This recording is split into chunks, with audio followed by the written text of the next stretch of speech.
안녕하세요. 더 딥다이브입니다. 오늘 여러분과 함께 좀 파헤쳐 볼 내용은요. 바로 누설 자속에 대한 건데요. 네, 안녕하세요. 특히 청취자분께서 아주 구체적인 질문을 하나 주셨어요. 누설 자속이 발생되기 어려운 경우는 언제인가? 이거요. 아, 네네. 그 질문이요. 이게 보니까 네이버 블로그에 있는 객관식 문제 형식인 것 같더라고요. 김성수님 블로그였던가요? 네, 맞아요. 그런 자료들이 종종 있죠. 그래서 오늘 저희 목표는 이 질문의 정답, 그러니까 자기 회로의 자기 저항이 작은 경우 이게 왜 답인지 좀 명확하게 이해하는 거고요. 또 그 과정에서 자기 저항이라는 개념이 누설 자속이랑 도대체 어떤 관계인지 그걸 확실히 알아보려고 합니다. 좋습니다. 아주 중요한 개념이죠. 자, 그럼 바로 본론으로 들어가 볼까요? 핵심 질문 다시 한번 짚어보면 누설 자속이 발생되기 어려운 경우는 이거고 정답은 자기 회로의 자기 저항이 작은 경우다. 이 자기 저항이 낮다는 게 왜 누설 자속을 줄이는 결정적인 조건이 되는 걸까요? 네. 그게 바로 핵심 포인트인데요. 자기 저항이라는 걸 뭐랄까, 전기 회로의 전기 저항하고 비슷하다고 생각하시면 좀 쉬워요. 아, 전기 저항이요? 전류 흐름을 방해하는 거요? 네, 맞아요. 전기 저항이 높으면 전류가 잘 못 흐르잖아요. 그것처럼 자기 저항이 높으면 자기 선속, 그러니까 우리가 보통 자속이라고 부르는 게 통과하기 어려워지는 거죠. 그럼 반대로 자기 저항이 작다는 건 뭘까요? 그럼 자속이 엄청 잘 통과한다는 뜻이겠네요. 그렇죠. 아주 쉽게 술술 통과할 수 있다는 뜻이에요. 근데 자속이라는 녀석이 좀 재미있는 성질이 있는 게 물이 항상 낮은 곳으로 흐르려고 하잖아요. 네네. 자, 자속도 비슷해요. 본능적으로 저항이 가장 작은 길, 가장 편한 길을 따라서 흐르려고 하거든요. 아하, 가장 쉬운 길로만 가려고 한다. 네. 그래서 우리가 변압기 같은 거 만들 때 쓰는 철심 있잖아요.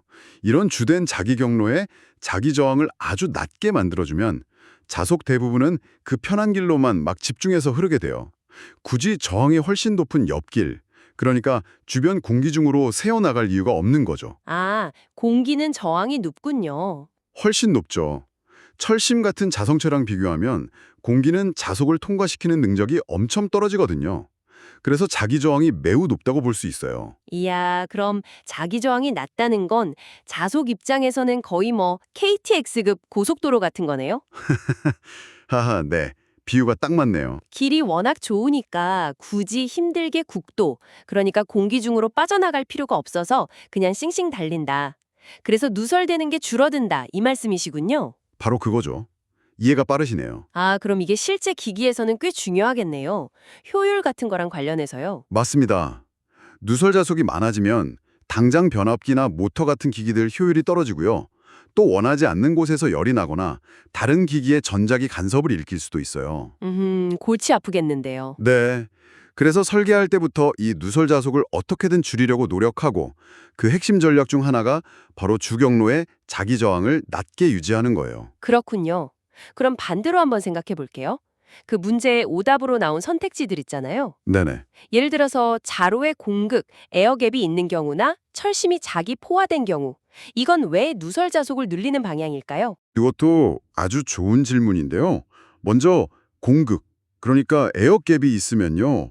그 틈은 공기잖아요. 네. 아까 공기는 자기 저항이 어떻다고 했죠? 엄청 높다고 하셨죠. 그렇죠.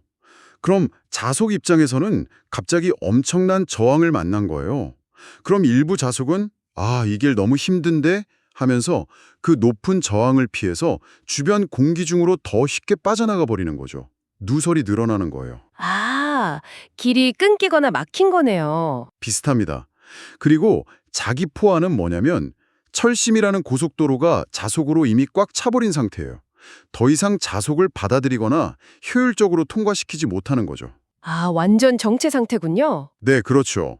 고속도로가 꽉 막혔으니까 갈 곳 없는 자속들이 또 주변 공기 중으로 빠져나갈 가능성이 커지는 거고요. 결국 두 경우 모두 자속이 원래 가야 할 길을 제대로 못 가게 되면서 옆으로 새는 누설이 늘어난다는 거네요. 정확합니다. 핵심은 그거예요. 자속이 얼마나 편하게 흐를 수 있느냐. 아, 명쾌합니다. 결국 자속이 가장 편안하게 저항 없이 잘 흐를 수 있는 환경, 즉 낮은 자기 저항을 만들어주는 게 누설 자속을 줄이는 가장 확실한 방법이다. 네, 그 원리를 기억하시면 좋겠습니다. 네, 오늘 설명 덕분에 청취자분 궁금증도 시원하게 해결되었을 것 같습니다. 그런데 여기서 한 가지만 더 던져볼 만한 질문이 있어요. 오, 어떤 거죠? 엔지니어들이 실제로 변압기나 인덕터 같은 부품을 설계할 때요, 단순히 자기 저항 낮은 재료만 쓰는 게 아니라 어떨 때는 일부러 구조적으로 공급을 만들기도 하거든요. 네. 공극은 저항이 높아서 누설을 늘린다고 하셨잖아요. 그렇죠. 그런데 왜 일부러 만들까요? 이게 다 이유가 있거든요. 자기 저항을 단순히 낮추는 것만이 능사가 아닐 때도 있다는 거죠.